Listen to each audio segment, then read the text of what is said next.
I'm Parvat Thakkar, and I'm in Phoenix, Arizona, USA. Hi, my name is Shweta Thakkar, and I have a genetic disease which is like a muscular degeneration disease. Price was a factor in our discussion, but a lot of things change actually since last time I saw. So one thing was certainly her condition, our situation changed.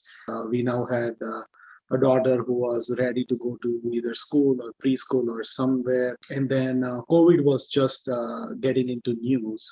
So she's at a high risk, right? So we stopped going outside maybe just around last year Valentine. That was even before like COVID was even a thing or people knew about it, but we were just being very cautious.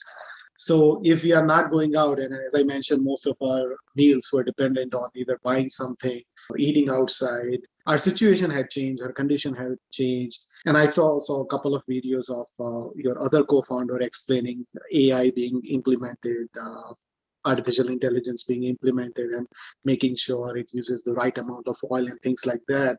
And then Shweta told me it uses actually just like a traces of oil, and I couldn't believe it. And I saw that, and I'm like, you know what, Shweta, we can't put a price on health.